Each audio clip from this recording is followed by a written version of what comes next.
Lucky bamboo ഇല്ലാത്ത വീടുകൾ ഉണ്ടാവില്ല. ഇതിൽ നിന്ന് നിങ്ങൾക്ക് ലക്ക് കിട്ടാറുണ്ടോ? ചൈനീസ് ഫെങ്ഷുയി പ്രകാരം ലക്കി ബാമ്പു ഭാഗ്യത്തിൻ്റെയും സമൃദ്ധിയുടെയും പോസിറ്റീവ് എനർജിയുടെയും പ്രതീകമായി കണക്കാക്കുന്നു. ഇവ വീടുകളിലും ഓഫീസുകളിലുമൊക്കെ വെക്കുന്നത് ഐക്യം, സമാധാനം, ഭാഗ്യം എന്നിവ കൊണ്ടുവരുമെന്നാണ് വിശ്വാസം.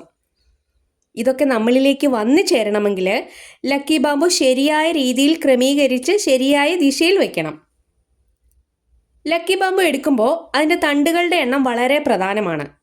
4 ഒഴികെ എത്ര തണ്ടുകൾ വേണമെങ്കിലും എടുക്കാം. 4 ഫെങ്ഷുയിലെ നെഗറ്റീവ് നമ്പർ ആയതുകൊണ്ട് അത് എടുക്കാറില്ല.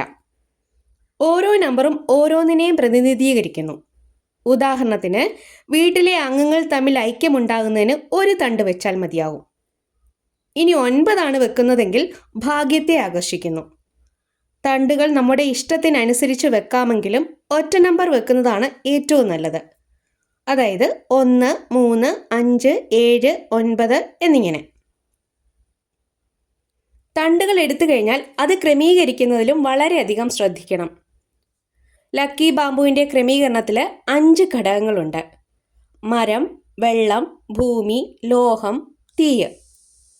ചെടിയുടെ ഓരോ ഭാഗവും ഓരോ ഘടകത്തെ പ്രതിനിധീകരിക്കുന്നു. അതായത് മരം എന്നത് മുളയും, വെള്ളം എന്നത് അത് വളരാൻ വേണ്ടി നമ്മൾ ഒഴിച്ചു കൊടുക്കുന്ന വെള്ളവും, ഭൂമി എന്നത് ബാമ്പു നേരെ നിൽക്കാൻ വേണ്ടി ഇട്ടുകൊടുക്കുന്ന കല്ലുകളും, ലോഹം എന്നത് ബാമ്പു വളർത്താൻ ഉപയോഗിക്കുന്ന പാത്രവും, തീ എന്നത് തണ്ടുകളിൽ ചുറ്റിക്കെട്ടിയ ചുവന്ന റിബൺ അല്ലെങ്കിൽ ഗോൾഡൻ നിറത്തിലെ റിബണുമാണ്. ഈ 5 കാര്യങ്ങളും ലക്കി ബാമ്പുവിൻ്റെ ക്രമീകരണത്തിൽ അത്യാവശ്യമാണ്. ഇനി ഇത് വയ്ക്കുന്ന ദിശയാണ് ശ്രദ്ധിക്കേണ്ടത്.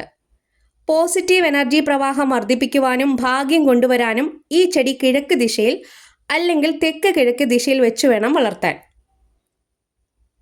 ആഴ്ചയിലൊരിക്കൽ ഇതിലെ വെള്ളം മാറ്റാൻ പ്രത്യേകം ശ്രദ്ധിക്കണം.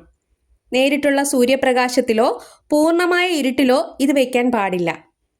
വൃത്തികേടായി കിടക്കുന്ന സ്ഥലത്ത് ലക്കി ബാമ്പു വെക്കാൻ പാടില്ല. ഇങ്ങനെ വേണ്ട വിധത്തിൽ ക്രമീകരിച്ചു വെച്ചാൽ ഈ ഭാഗ്യമുള വീടിന് അലങ്കാരം മാത്രമല്ല, ഭാഗ്യം അട്രാക്റ്റ് ചെയ്തു തരുന്നൊരു ഭാഗ്യച്ചെടിയാകുമെന്നതിൽ സംശയമില്ല. വീഡിയോ ഇഷ്ടമായാൽ ഒരു ലൈക്ക്.